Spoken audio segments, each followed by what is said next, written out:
How will we power our future? Can we create a healthy and clean economy?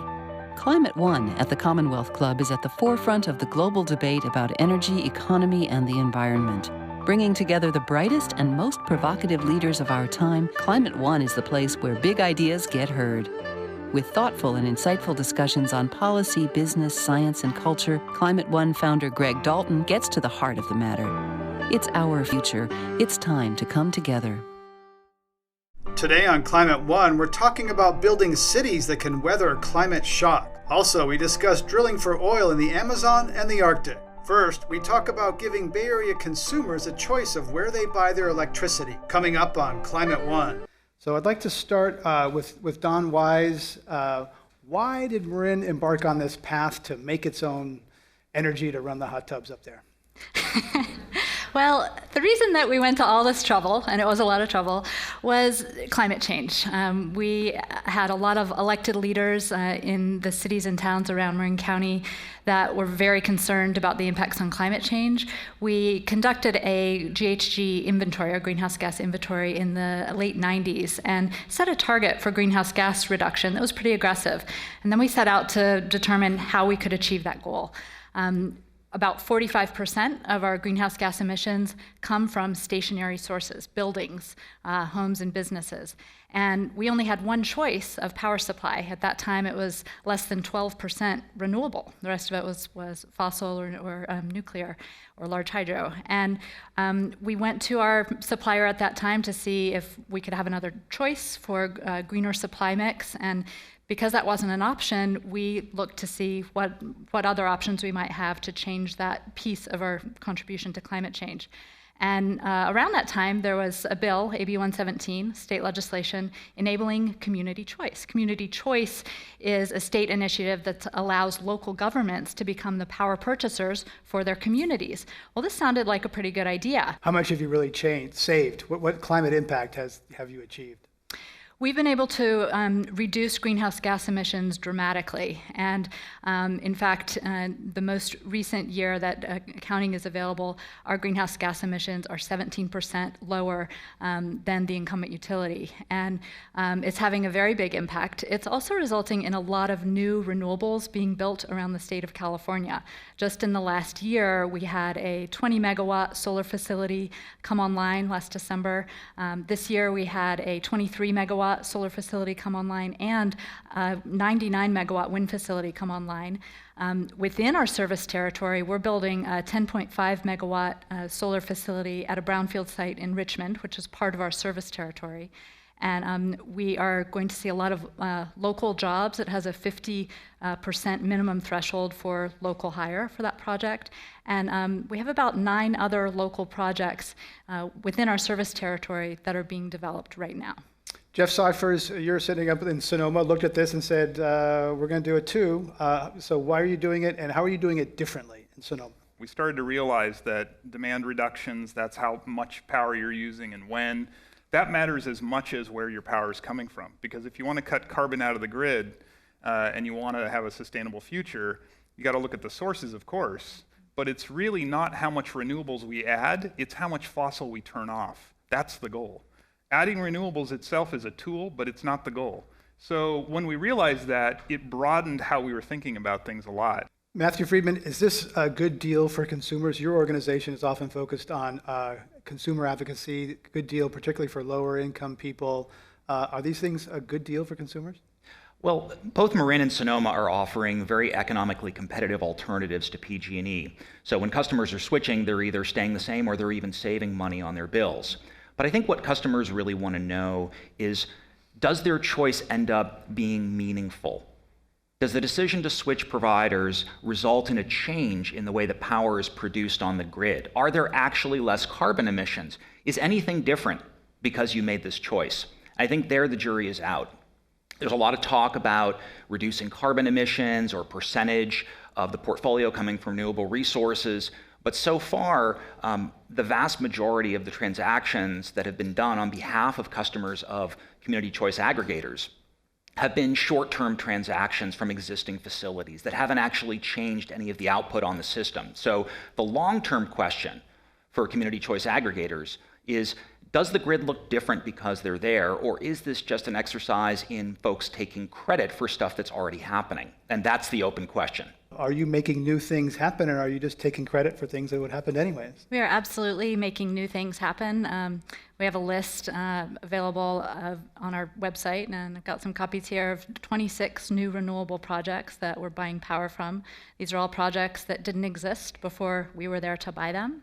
Well, I hate to disagree with Dawn, and certainly the number of projects she cited are the number of projects, but if you look at Marin's report from 2014, less than 10% of their total procurement came from long-term contracts, and over 50% of the procurement in the entire Marin portfolio for renewable resources is coming in the form of short-term transactions for tradable certificates from facilities primarily outside of California. So yes, Marin has proved to be a leader in executing new contracts, long-term contracts for new resources, but it's still a tiny slice of the portfolio. So are you saying Marin's greenwashing? I'm saying that the percent of power coming from renewable resources, or statements like the amount of carbon emissions associated with the portfolio, these are marketing claims that are legal, so no one's breaking any rules, but they're not meaningful enough for customers to understand what impact their choice is having. You have to look a lot deeper. You have to look to see if, for example, Marin and Sonoma hadn't bought tradable credits from a wind farm in Idaho, would that wind farm still have operated? Did it change the profile of that facility? Jeff Cyphers, your system in Sonoma relies less on these tradable instruments out of state power than Marin. It is. So we decided to launch with 33% renewable, excluding any renewable certificates. And what that means is we've already met the 2020 goal that the investor-owned utilities like PG&E are trying to achieve right out of the gate. So that was at our initial launch. And so that, to me, that argument is kind of a non sequitur, because anything that we've ever done with certificates, we haven't taken greenhouse gas credit for, and I believe we're the only ones who've done that, including the utilities. And we also have chosen to make sure that it's entirely in any voluntary portion of our portfolio. We don't buy them going forward at all either because of the controversy. Not because they're not green, but because they probably don't do a lot to help build new facilities, as you point out. But I don't think that means that they don't have greenhouse gas value. As the first community choice program in the state, we've been subjected to a lot of scrutiny and a lot of misinformation, both by the incumbent utility and their partner agencies. And that's unfortunate because it does a disservice to the public and makes it difficult for the public to understand the positive impacts that we're able to make when we get new renewables onto the grid. The out-of-state RECs that were referenced earlier are, as Jeff said, renewable energy credits, right? Renewable energy credits. They are what's used when you buy an out-of-state renewable product. We used more of those at the beginning when we were in the process of building new local projects, because you can't start a program and have all your resources built from day one. We've been operating for 5 years now, and we've transitioned to this year only having 15% of our energy supplied from these tradable RECs from out of state. Next year we'll be at 3%. So again, it seems like a non-issue to me. Some people think it's an issue, Don Wise, that Shell Oil is involved in supplying electricity to Marin. What do people in Marin think about that? Yeah, well, when we were initially launching our program, we issued an RFP. We looked for anyone that would sell power to us. We had a specific requirement of minimum 25% renewable energy, and we only got 3 bids. 2 of them were offering a adjustable rate mortgage style price, which wasn't fixed, and our elected officials weren't comfortable with that. Shell Energy was able to offer us a 25% renewable product, and in order to get our program off the ground, that was the path forward. That was the only path forward. Shell's been a good transactional partner, but we realize that some of the things that their parent company is doing are concerning, particularly for the climate. Our initial contract with them was intended to be a bridge contract, and that's in fact what it is. Since entering into a contract with them, we've added more than 30 different power supply contracts to our portfolio. So we have multiple suppliers. In these community power programs, people are automatically enrolled and they have to opt out. Is that the right way to do it? Yes, it absolutely is. If we don't do it that way, if we don't have the default service with the local provider, then the local provider cannot begin. Default service is how we finance a community choice program.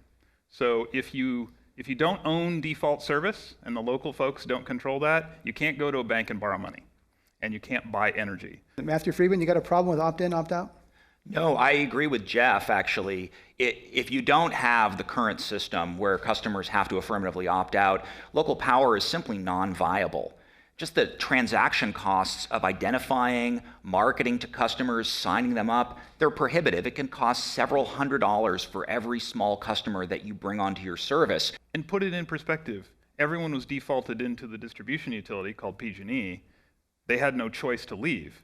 Now they're being defaulted into a local provider they have more say in, and they can leave. So it's really an improvement. And once customers see that, they get it. And Jeff Cyphers in Marin and Sonoma, how many people have gone through the door, exited, opted out of the clean program? We have a hair over 10% who've opted out after 15, 16 months, and we think it'll trend up to about 12%. We had the advantage of going second. Marin went first. They had a very aggressive marketing campaign, and I don't know if you want to say anything about that. Yeah, we had a very aggressive marketing campaign that even involved phone banking and lots of mailers with a lot of misinformation. We see about a 20% opt-out rate, and frequently folks that have chosen to opt out did so initially during that marketing campaign and haven't changed their mind since then. Matthew Friedman, big story this year. This is part of a bigger story about moving toward more renewable electricity in California. So what happened on that front? Governor Brown got a big win there. Right now, state law requires all the utilities, the community choice aggregators, municipal utilities, all sellers of electricity to get to 33% by 2020. Well, this law will expand that, make it the most aggressive renewable energy requirement in the country, 50% by 2030. It's a huge win for climate. It's a huge win for clean energy. And it provides a massive new set of market opportunities for new technologies, new solar, wind, geothermal, biomass technologies. It will promote innovation, and it will keep prices reasonable over the long run for customers. It's huge. Matthew Friedman, did the utilities fight this? The utilities were all opposed to this bill up until really the final days of the legislative session, when they knew that they would be on the wrong side of history if they didn't flip their position. This is a classic thing that the utilities have done in every iteration of these requirements as they've come close to being enacted into law. They oppose and try to get special deals for themselves, and then in the end, when they realize that the bill is going to pass, they decide to support it in the end. That's kind of a marketing pitch. Don Wise, the little-known thing is that the utilities don't make much money on electricity that they generate. That's a pass-through cost. They make money on distribution and managing the grid. So if that's the case, why are they fighting these new competitors if they're not really taking money out of their balance sheet? Well, we actually saw PG&E supporting community choice in our community up until 2006 because they had disinvested in all of their generation resources. But in 2006, they made a business decision to begin reinvesting in some natural gas-fired power plants and some other generation resources. And at that time, I think they began to be concerned about the competition for those generation customers. But we agree with you that really, if the focus could be on the transmission and distribution system and making sure that that system is reliable and safe, that would be a great way for them to focus their efforts. And we could continue to partner and provide the generation choices in our community so that customers have more than one choice. Let's go to our audience questions. Welcome to Climate One.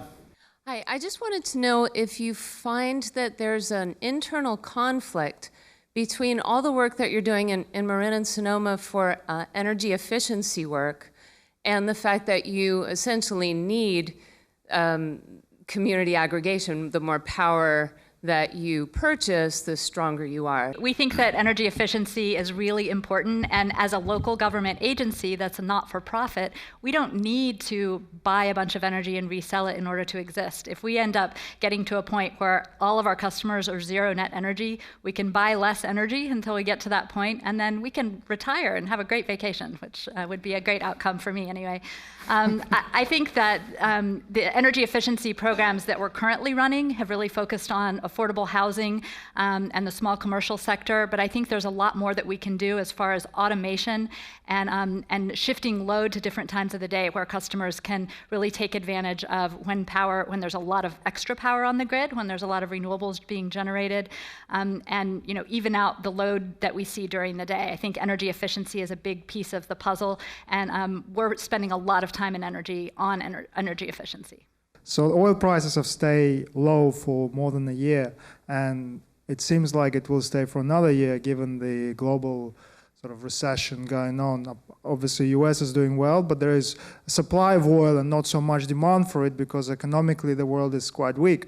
How do you think this will affect the energy mix in California and in the US? Low oil prices. We don't really use oil to generate electricity in California, but we do use a lot of natural gas, and natural gas prices are also quite low, not only in the short term, but long-term gas prices, natural gas prices are extremely low. And it has made natural gas-fired generation pretty cheap. But what's happening in California is quite interesting. Really, the energy mix is being driven at a policy level, which is to say that state law is driving all of the utilities and the community choice aggregators and everyone who's in the market to green their energy mix through a combination of renewable energy requirements and carbon prices on power that's trading in the California mix. And that combination, along with, I'd say, just a great amount of political will that's trickling down at all levels, is forcing all of the retailers in the state of California to focus on how they can make their new resource additions not reliant on natural gas. And the idea is that the gas plants, to the maximum extent possible, will serve as a backup to the clean renewable energy capacity that's being brought online. The transition is not perfect, it's definitely bumpy, but this is the basic idea, and I think we're making progress. Jeff Cyphers? And we cut our natural gas use by half, and our rates are lower than PG&E's by 8%. So there's a lot of room out there in the market.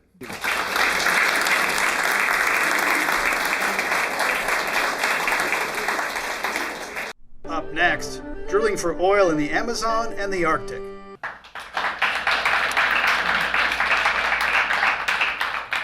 Lou Alstad, I'd like to begin with you. Shell made headlines recently by pulling out of the Arctic after, $6 or $7 billion. Tell us what you made. You spent 30 years looking for oil for Mobil. Tell us when you read that, what did you see? A lot of mistakes. There were warning signs early. They had problems in the previous drilling season, a couple problems with rigs. And then they obviously picked the wrong spot to drill when they finally got to drill and had a dry hole.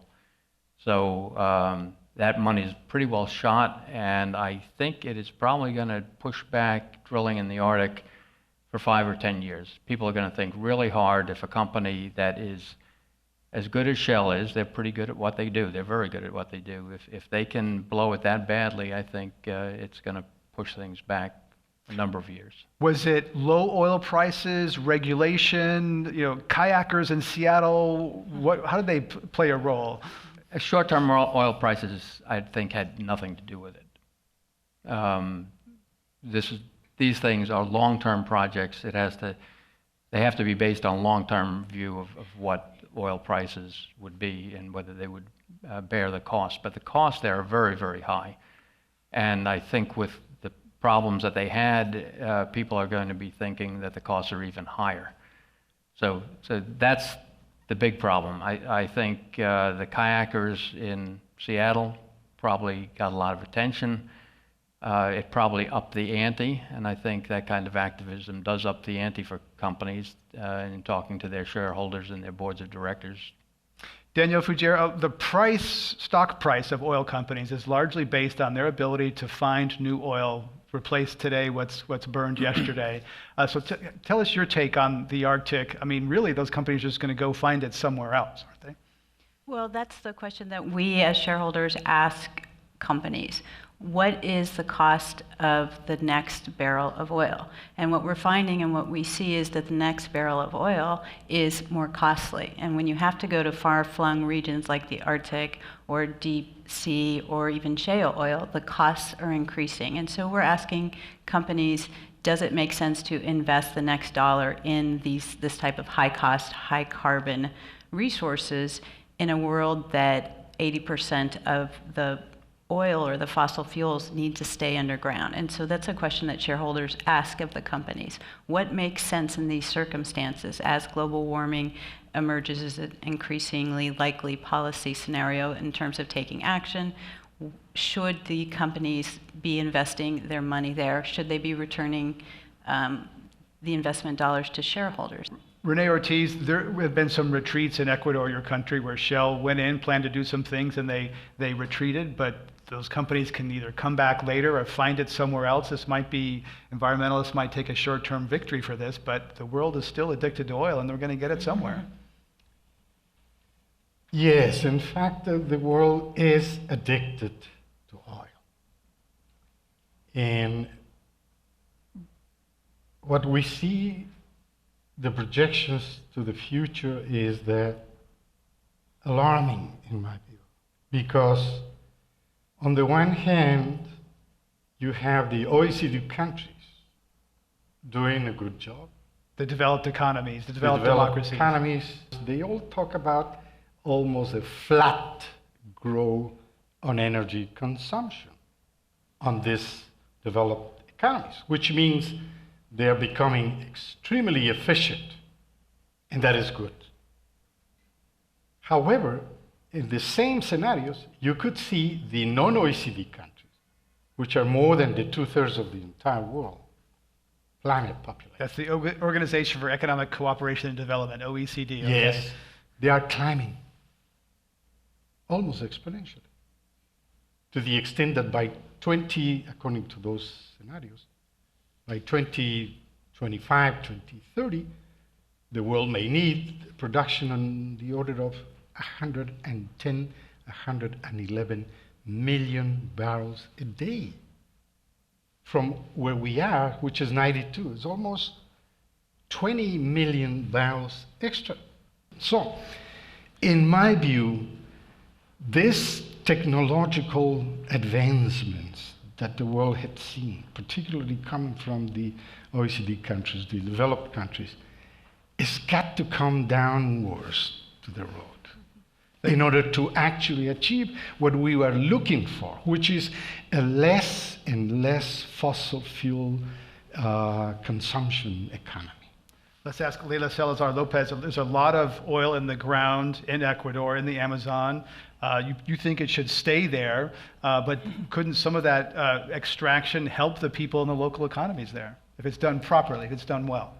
In order to keep our planet under 2 degrees Celsius, we must keep 80%, 3/4 of fossil fuels in the ground. And we must transition to 100% renewables by 2030. So talking about technology, we need to advance and increase the technological advances of renewable energy. The technology is available, but where's the political will?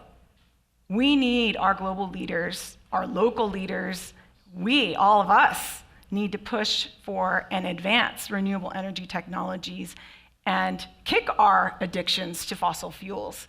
And, there's some places, we're not going to do that overnight. There's some places where we should start. The Arctic is one of those places we should start. The Amazon is another. And since I work at Amazon Watch, where we're dedicated to protecting the Amazon rainforest and advancing indigenous peoples' rights, and indigenous peoples are the ones who are leading the way in protecting forests. And so we're working with them to protect the world's remaining forests and keeping fossil fuels in the ground. And the Amazon is one of those places that's just, indigenous people say it's a sacred place. It's also the source of 1/5 of our fresh water. 1/3 of plants and animal species come from the Amazon, the world's largest river, the world's largest carbon sink. And the amount of oil that we're looking at and we're thinking about actually getting out of the Amazon, Yasuni ITT, for example, the proposed plan by the Ecuadorian government to drill in the most biologically diverse place on the planet, the home to uncontacted indigenous people. The plan to drill there would be about 10 days worth of oil. Is that worth it? I don't think it's worth it, and almost 800,000 people in Ecuador that don't think it's worth it.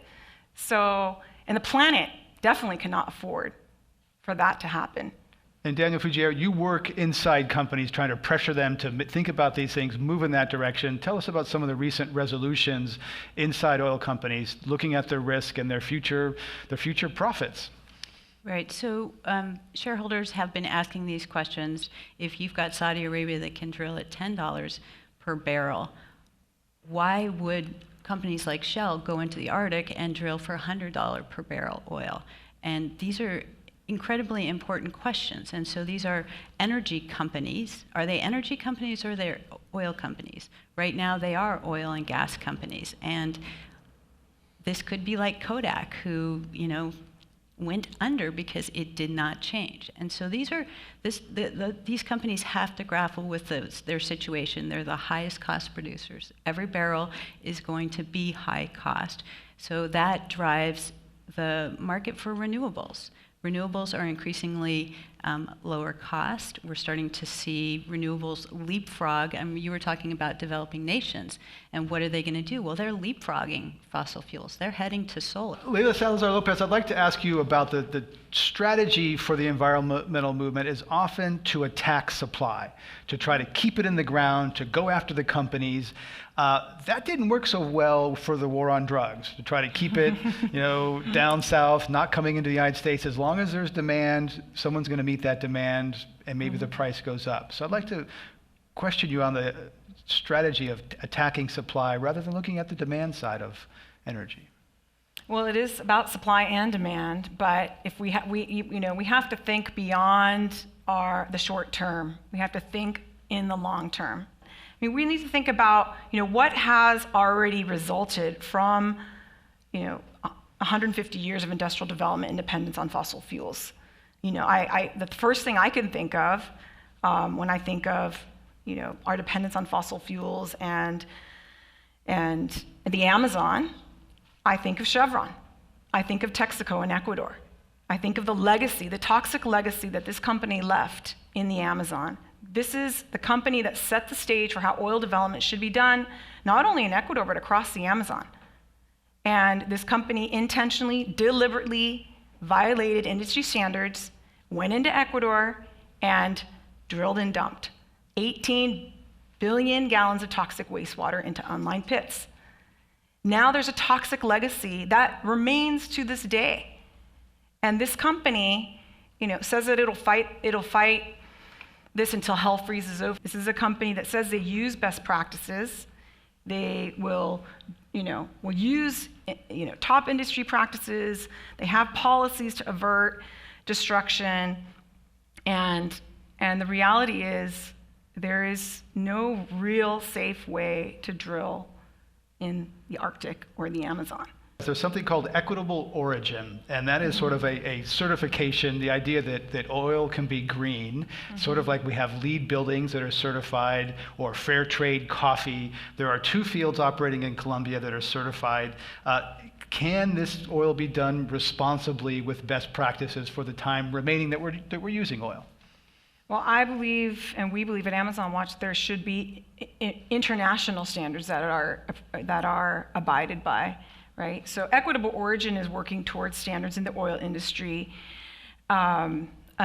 Ironically, they began in Ecuador, and they're no longer in Ecuador anymore. We don't think that the best in the Amazon is good enough, because drilling in the Amazon, in the most sensitive ecosystems, such as Yasuni National Park, or even in Colombia, where Equitable Origin is certifying, there are some places that need to be off limits, and this is coming from the advocacy organization in the room.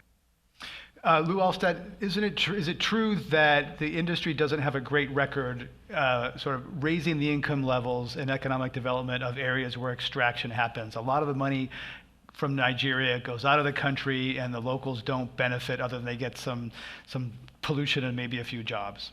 This is not only in less developed countries, it's right here. The industry tends to go through boom-bust cycles. During the drilling period, you get a lot of activity, you get some local activity that goes with it, As soon as the drilling is finished, there's far less activity going on. It takes far fewer people to operate the fields than to drill them, and they go bust. And it's you can see it happen in Pennsylvania. When the drilling backed off, some of the towns that were booming during the shale boom have already subsided, and it has happened over and over again. In the western part of New York, where there was older drilling, the counties that had the drilling are less well off than the neighboring counties. Example after example. The drilling is not a great economic boon for the local people. I'd like to talk about the impact of Iran coming into global oil markets. Renee Ortiz, you used to be head of OPEC. Is this going to drive prices down? There's a big deal between the U.S., Western countries, and Iran right now. Is that going to drive prices lower, which is just going to make it harder for renewables to compete? There is always a risk. And I think a low price scenario is a risk. It's a risk for everybody, in the sense that it will touch different industries. Nevertheless, when projects are developed, obviously during the construction period, we always have the higher contracting, I would say. In other words, the higher employment. But once it becomes operable, then you come down in numbers. And this is the risk I would like to talk now in a low price scenario. The risk is that oil companies, not only the US companies, and the world is full of all these oil companies, including the national oil companies, they will start cutting, and this is a high risk in my view. They will start cutting on the social. They will start cutting on the environmental. And governments should look at that. And governments should not really depend on that. They should really continue enforcing environmental and social standards and laws and regulations, and telling them, you do your business of cutting costs elsewhere. And that includes, regretfully, in that side of the shareholders. And that will lead to, obviously, other forms of energy, which are much more manufacturing and more lasting ones in terms of employment. Let's go to our audience questions. Welcome to Climate One. The Supreme Court of Canada recently voted unanimously on behalf of the Ecuadorians to allow them to seize Chevron's assets there to cover its $9.5 billion debt it owes for a cleanup. How do you think that will affect other companies' intentions to drill in the Arctic and the Amazon if their impunity is finally ended and Chevron is forced to pay for the damage it deliberately caused? Lou Alstead, we should also say that there was a U.S. court that found in 2011 that the Ecuador verdict was attained by, quote, coercion, bribery, money laundering, and other misconduct. So lots of courts in lots of different countries deciding things, but question for Lou Alstead. I don't know much about the specifics of the Ecuadorian ruling or the ability of Canada to enforce it. But I do think that this kind of thing makes companies sit up and take notice and be more careful. So, Danielle Fougere, this litigation, you look a lot at investor risk and disclosure. You're trying to get companies to disclose their climate risk, their risk of the activities. How do you see that case? It is an important case, and as Lou said, it will affect how companies operate. At the same time, it's been going on for years, and it's time that it be resolved and these companies move forward. From a shareholder's perspective, I think that the bleeding needs to end, and the companies need to move forward and address real problems that we have today, which is climate change and how these companies are going to be in business in 50 years. Let's go to our next audience question. I'm Martha Turner, and I'd like to start maybe with Danielle, but would appreciate any responses. I'm curious to hear your perspectives on the advantages of divestment as a means for civic action versus shareholder engagement. Thank you. Right. This is a question that has a lot of people are asking these same questions. The divestment movement has been very important in starting dialogues and asking important questions and raising issues to the forefront. So divestment is extremely important. Divestment is also something that shareholders do when they are worried about the performance of companies. This is, shareholders regularly divest from companies and buy other companies. And so divestment, although it's become a loaded term, it's also just what shareholders do when they don't think a company has sustained value or long-term value if they're looking for long-term value. Now, shareholder engagement has brought many changes. It's important to be talking to companies. I think now there's a move to change boards, but the question is really time and how much has engagement done. I think we have, for instance, gotten Exxon to, it was the first company that actually looked at this carbon asset risk and stranded assets, and they did a report. That report didn't say probably things that everybody wanted it to say, but it did tell investors in the world, we think that we are going to continue business as usual for, as far as we can see into the future. We don't think that a 2-degree policy will be put in place. All of that is important to understand how these companies are thinking. Should we invest in these? Well, now we know more about what the company is doing, what it's planning, how it will be operating. Lou Alstead, have you personally divested from Yes. oil stocks? Yes. I divested all of the ExxonMobil that I owned, and I've pulled as much as I can find and get easily out of mutual funds, changing mutual funds to funds that have less carbon impact. And we'll get to that. Okay. Did you do that for moral reasons or because you think it's a bad bet? Both. Danielle Frigier, your organization has a new tool where investors can see how much is oil in their portfolio. Since people were asking this in the divestment movement, people pledged to divest from fossil fuels. But the question is, if I hold mutual funds, how do I know if I'm holding them? And this tool, Fossil-Free Funds, allows you to type in the name of your mutual fund and understand what is being held in that so that people can make their own decisions. Do I want to exclude oil and gas companies? Do I care about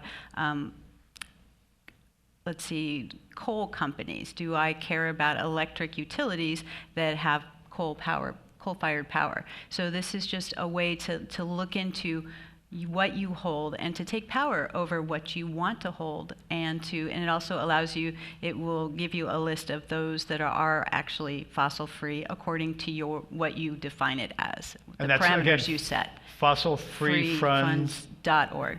Lou Alstead? I should just add that what I did also was to take a lot of that money and put it into renewable energy, into a number of different diversified renewable energy.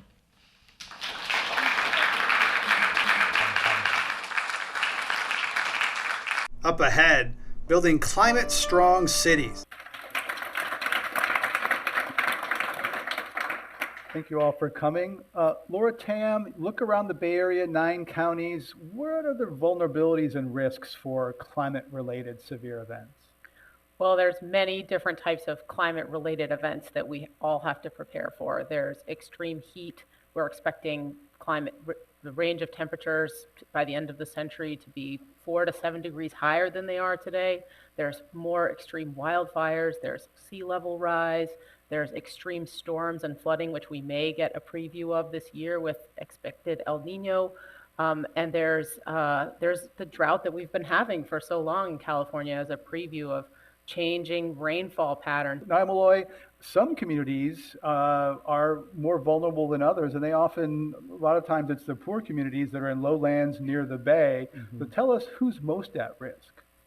Well, who's most at risk is, in the Bay Area, about 70 to 100% of environmental health hazards are in kind of communities of color, like Richmond, Oakland, East Palo Alto, and other places like that. So they have these kind of compounded risks, not only the environmental health hazards of air quality and pollution, which will actually increase with, increased heat and et cetera, but they also have risk of just kind of like not having access to resources, So the low-income communities don't have ability to have clean public transit near them. They have concerns about getting the transportation. There's a problem around that. Issues of just jobs. There's a lot of joblessness. And I think sometimes we talk about climate change, unemployment is a really part of that too. How can you actually afford to be able to take action on behalf of yourself and your family? Access to clean and healthy food, healthy food options are a concern in the communities. And also various other health ailments that I think a lot of our communities actually have. If you have an obesity problem, or if you have other, asthma or other respiratory illnesses or anything like that, that triggers and concerns around how to be able to basically move and maneuver yourself out of that. So I think those are some of the issues that we've been addressing in our work, is that some of those social vulnerabilities are just there, and then you compound that with climate change, you're even more at risk. Patrick Ottolini, you are the Chief Resilience Officer of San Francisco. So tell us what you do, what that means, and how San Francisco is getting ready for earthquakes. Can't forget about earthquakes and other things that could be coming our way. It's ridiculous to think that a person in my position would be an expert on all things in this space. So I've always said that I see this role more of as a conduit than anything else. It's not necessarily my job to be the expert on sea level rise. It's my job to know who's working on sea level rise, both in the community and in government, and try to connect those folks together and try to create that cross communication that doesn't often happen in government silos. So I think that's just as much of a role around that as it is traditional hazard planning and things of that nature. In San Francisco, let's talk about San Francisco, because Mission Bay, in fact, I remember interviewing Mayor Lee and others saying the city's just put billions of dollars of new property into Mission Bay.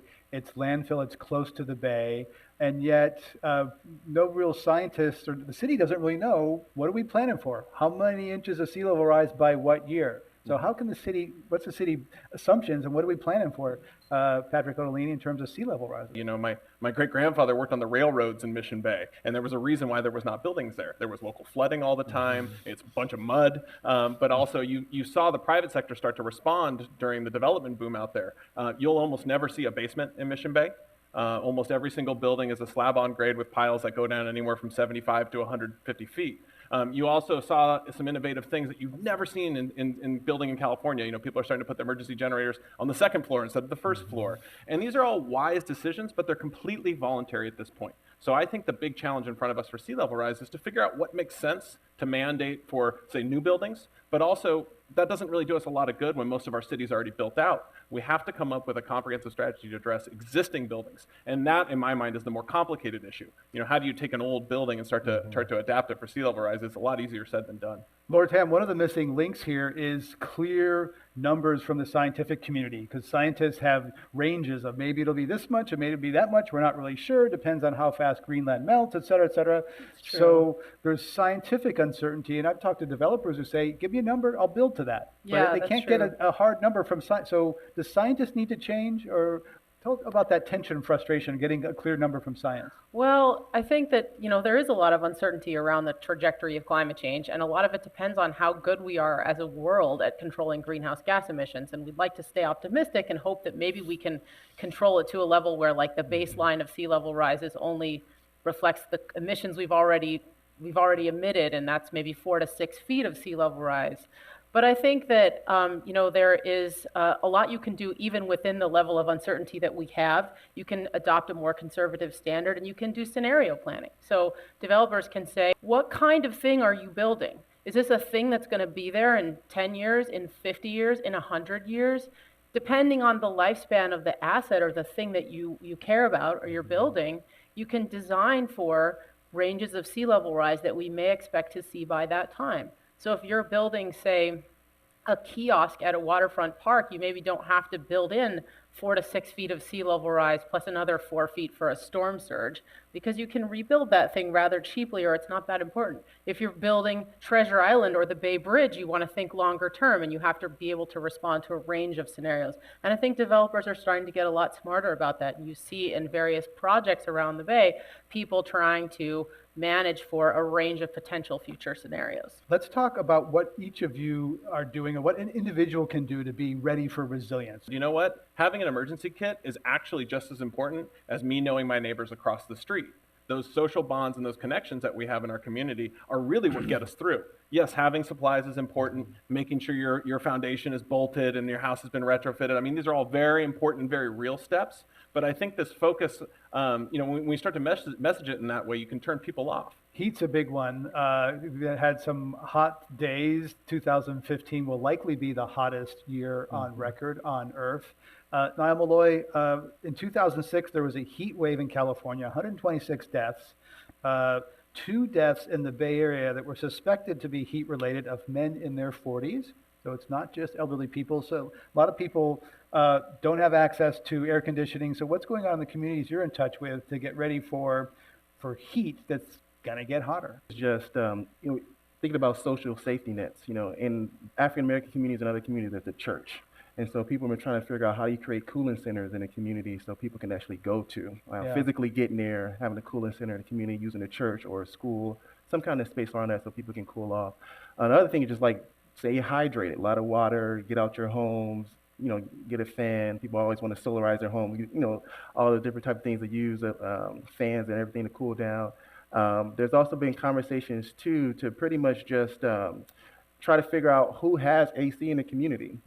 Multiple families, like if you're on a city block, who has air conditioning on that city block, who actually can share or come to their, share food and things like that. So very like community, grassroots, kind of neighborhood level ideas that's been bubbling up. But the cooling centers has been like the primary thing. Patrick O'Leary, one of the lessons of Katrina was don't expect the government to be there. People need to be kind of prepared on their own for, I think people now saying, 5 days? Used to be 3 days. So what can we expect from government in a crisis in the Bay Area?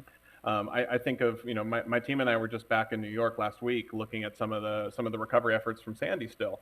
And in Red Hook and Brooklyn, they had one of the largest public housing projects there, and they had buses outside ready to evacuate people. So the city had done their part, but no one got on those buses because it wasn't messaged properly. They didn't have community input. So I think even when you are well prepared from a city standpoint, you're still never going to be perfect. And I think people need to realize that no matter how well we do this, we're still going to have this period where we're on our own and need to lean on each other.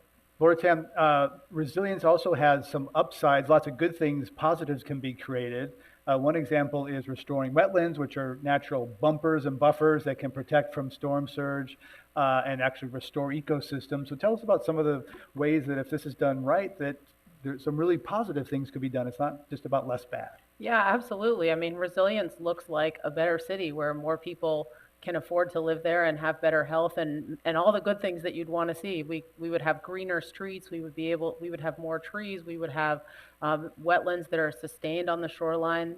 We would have renewable energy. I mean, there's a lot of positive sides of resilience. The challenge is figuring out how to finance and scale it up. I think with respect to the wetlands that you mentioned, we have lost over 90% of the wetlands that used to fringe San Francisco Bay. And there's been a big effort over the last 10 years to figure out how much we need to restore to sort of save the bay in a way.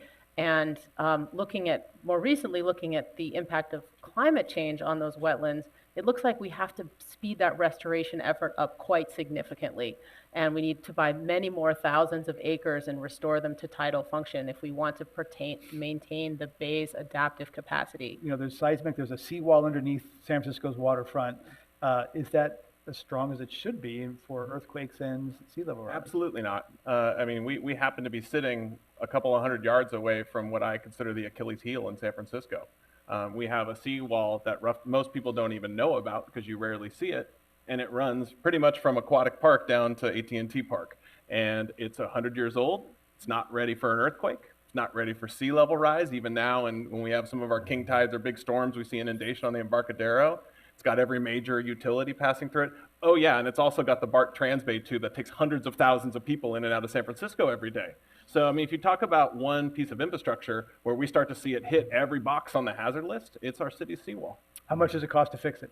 I mean, back of the napkin sketch, I think we're talking about $4 to $6 billion. So it's very real money to do a piece of infrastructure like this. And where's that money come from?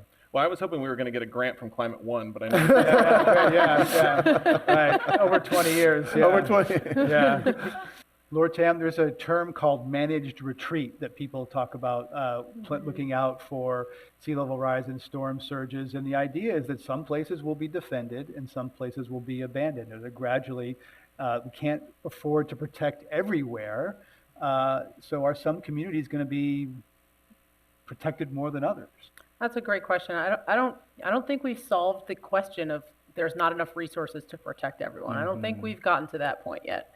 And I think that there are some places, and you see a little of this happening now on the coastline where it's much more erosive and like places are completely unprotectable and they're going to fall into the sea and there's like a life safety threat there even today.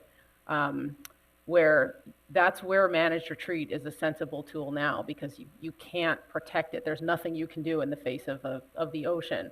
On the bay shore, and especially in places where we have a lot of vulnerable communities, I think we have to take a protective approach. I think we have to figure out the ways that we can protect the most people. And I don't think we've decided yet that we have to do any managed retreat in the Bay Area right now.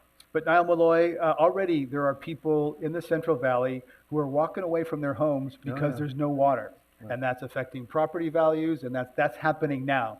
I mean, Central Valley has a lot of challenges, and that's one of the main issues with water. And then there's this kind of antagonistic relationship between do you grow more, and not have enough resources, and can people actually get livable water, drinkable water? And so I've been hearing a lot of different things about getting water trucked in and people just trying to basically get by.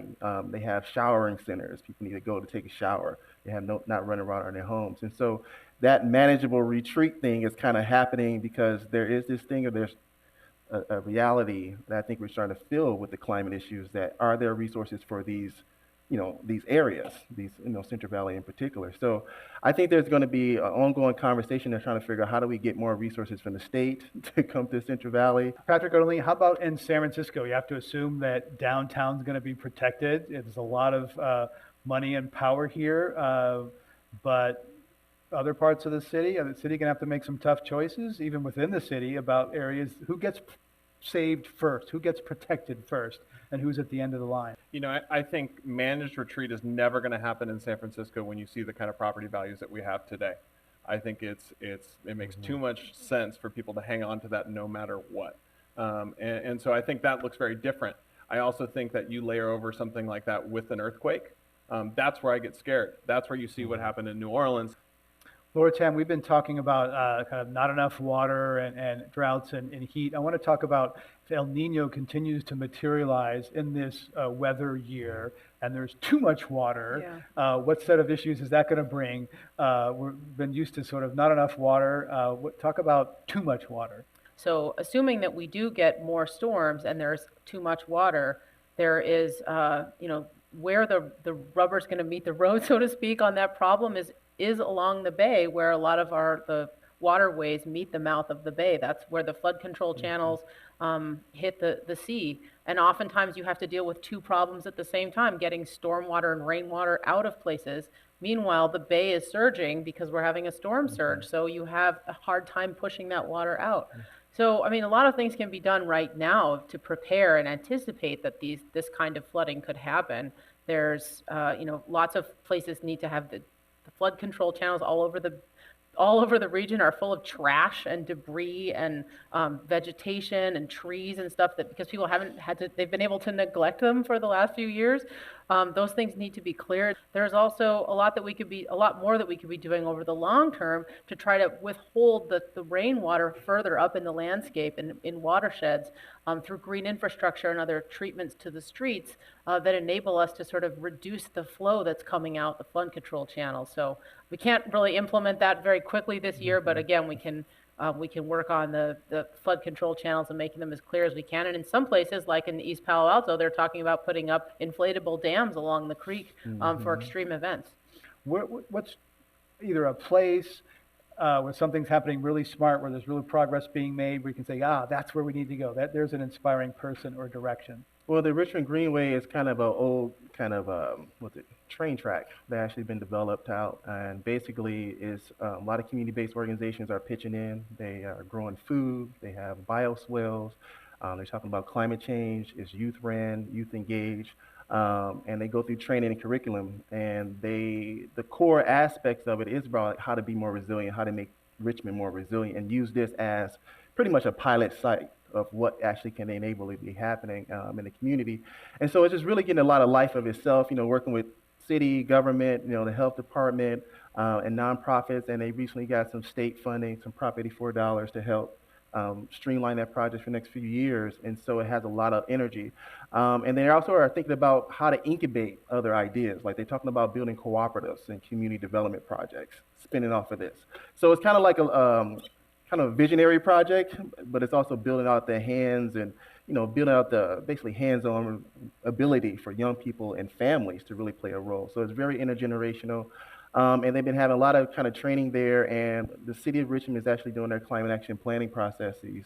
And so the interconnections with that cadre of folks working on bikes, public transit, green urban agriculture, and things like that, it's just good lifeblood and talking about climate in that mix. So protecting for climate impacts can also have positive It has human to be benefits. fun. And it can be fun and beautiful. Yeah, It doesn't has have to be a big, ugly cement seawall. Let's go to our audience questions. Welcome to Climate One. Well, you think there's room in San Francisco for a climate museum and education center where there's an adaptation room where you'd learn about urban trees and learn about centers where you could go to cool off and things like that? Do you think there's room in San Francisco for a education center like that? I was just going to say, I feel like we're in that room right now. Yeah. This is where we could learn about the Bay and its history and the changing shorelines of the Bay we're seeing right here. I mean, the more we can, I think that is a critical piece in continuing to build support for climate resilience and other resilience efforts, because we need an informed, educated citizenry in order to pay for the changes that we need. But on the Exploratorium, Patrick Ottolini, $300 million here hanging on the Bay. Did the Exploratorium adequately account for sea level rise when it was built? I mean, if we're talking about if they built to the right height, I think it depends on who you ask. I think there's no consistent science at the time that people were getting behind. So I think there's that, but I think also the Exploratorium deserves a lot of credit for trying to address the seismic situation that's right here too. So we may have a situation where that seawall fails. We may be on a little bit of an island for a little while, but I mean, this idea that we could eventually get off, I mean, I think that's part of I mean, they've done an amazing job on the investment in infrastructure that they have here. Laura Tam, what's the takeaway for an individual? What can a person listening to this, one thing they should do after they stop listening to this program? Vote. You took mine. Yeah, sorry. I think that's one of the most important things. Vote, and then, spread the message. Now, Malloy? I'll say the same thing, like community organizing, really engaging your neighbors and other folks about these issues, and voting. I mean, I was going to say the same exact things, I swear. So I think those kind of two critical things. But we got to hold our elected officials accountable, and we need to get the right people in office and right people in staff positions to really represent the will of the change that we see in the future. And that's really happening right now. So I just really think those are kind of the two main issues. Patrick Ottolini. So one thing, go introduce yourself to your neighbors.